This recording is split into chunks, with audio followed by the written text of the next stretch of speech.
متخذاتی اخدان، قرآن کے صاف الفاظ ہیں کہ کسی کو تمہیں خدن بنانے کی اجازت، خفیہ دوستیوں کی بھی اجازت نہیں ہے، گرل فرینڈ رکھنے کی بھی اجازت، خفیہ دوستیوں کا بھی قرآن نے الگ سے ذکر کیا، دوستیوں کا بھی قرآن نے الگ سے ذکر کیا، غیر مصافحین، اور قرآن نے کہا کہ اس طرح بھی عورت سے آپ ریلیشن قائم نہیں کر سکتے کہ محض اپنی خواہش کو پوری کرنا ہو، آپ نے محض اپنی، جیسے بعض لوگ یہ کہتے ہیں کہ ہم اگر یعنی عورت سے ہمارا اگر ریلیشن نہیں ہوتا تو ہم ڈپریشن میں جاتے ہیں، تو ہم اپنی ایک سیکسول ڈیزائرز ہیں پوری کر لیتے ہیں، تو ہم کیا ہو جاتے ہیں تھوڑے سے فریش، اب رشتہ نہیں مل رہا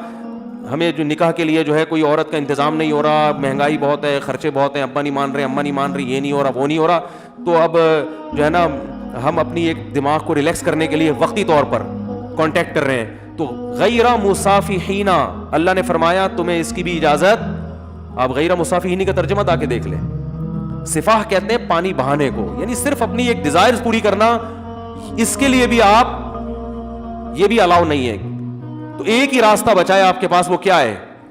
بولو بھائی، میں جو اس پہ اتنا چیختا ہوں نا، اتنا اس لیے چیخ رہا ہوں کہ لوگ مان ہی رہے، اس طرف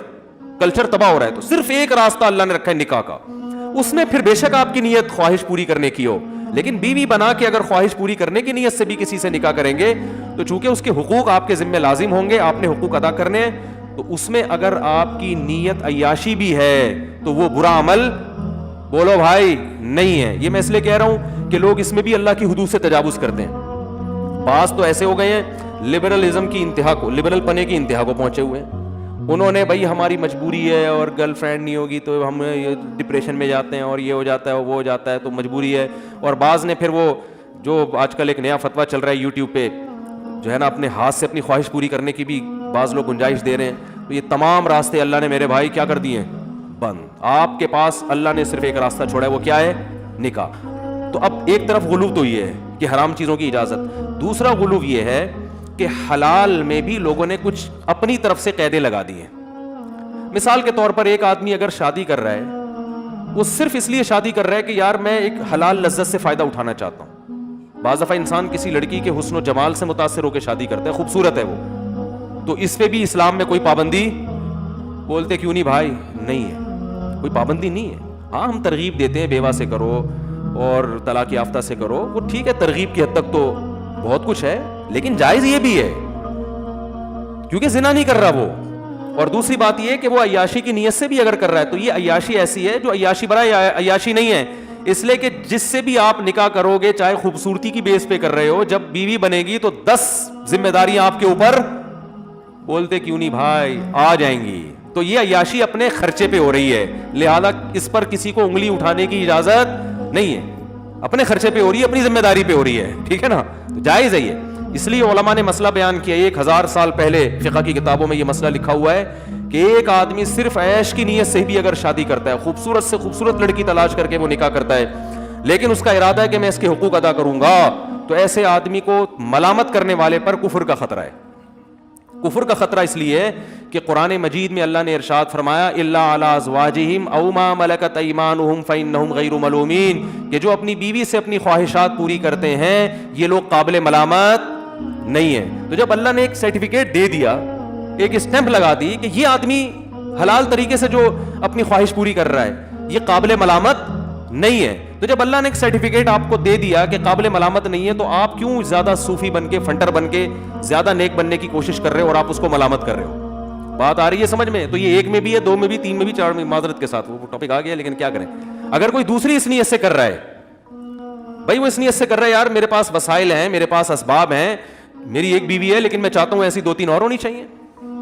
ایک بہت اچھی ہے تو 2-3 اور اچھی ہو جائیں تو کیا زبردست۔ وہ ایک آدمی سے کسی نے پوچھا نا تمہاری عمر کتنی ہے، اس نے کہا 18 سال، اس نے کہا یار زبردست بھائی 18 سال، تو 10 سال بعد ملا، پوچھا کتنی عمر ہے، کہہ رہا 18 سال، کہہ رہا 10 سال پہلے بھی 18، اس نے کہا آپ 18 پہ اتنے خوش ہوئے تھے کہ دوبارہ سے 18 سال ہے، ٹھیک ہے، دوبارہ سے کتنی ہے؟ 18 سال۔ آپ کے جواب سے مجھے مزہ اتنا آیا تھا۔ تو ایک آدمی کی شادی ہوئی، اتنی اچھی بیوی ملی اس کو، تو بھائی یار ایک اور ایسی ہو جائے، اللہ نے وسائل دیے ہیں، میں گھر دے سکتا ہوں، الگ گھر اس کے ساتھ نہیں، گھر دے سکتا ہوں اس کو، میرے پاس وسائل ہیں، کوئی بات نہیں بھائی، اگر آپ کا مقصد صرف جائز عیش و عشرت ہے تو بھی ٹھیک ہے، کوئی دوسرا آپ کو ملامت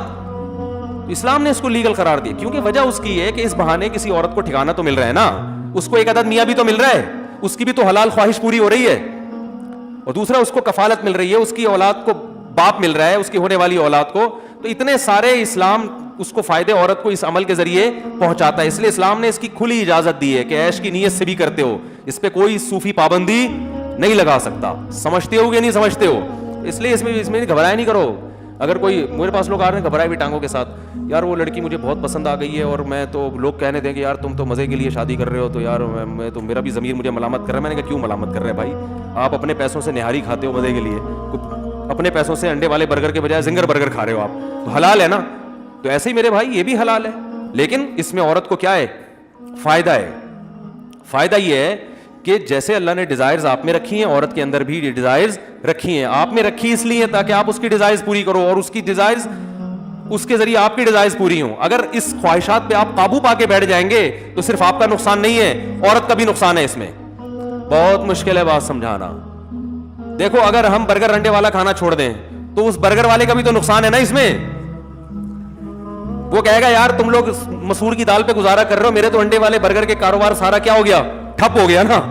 تو ہم یہ کہیں گے بھائی جن کے پاس پیسہ ہے وہ انڈے والا برگر بھی کھائیں, زیادہ پیسہ ہے تو زنگر برگر بھی کھائیں وہ, کیونکہ برگر والوں کو بھی تو اللہ نے روزی دینی ہے کہ نہیں دینی. تو اللہ جب دولت مندوں کو دولت دیتا ہے تو صرف ان کی توند بھرنے کے لیے نہیں دیتا, وہ اس لیے دیتا ہے تاکہ دولت کو کئی لا یکون دولتم بین الاغنیاء منکم, یہ دولت صرف مالدار ہاتھوں میں نہ گھومے. اس دولت کو دولت مند آدمی غریبوں پہ خرچ کرے, غریب کو دولت ملے گی, اور دولت مند آدمی غریبوں سے اس دولت کے ذریعے اپنا کام لے گا. نہیں آ رہی بات؟ تو اگر مالدار لوگ حلال عیش و عشرت بھی چھوڑ دیں گے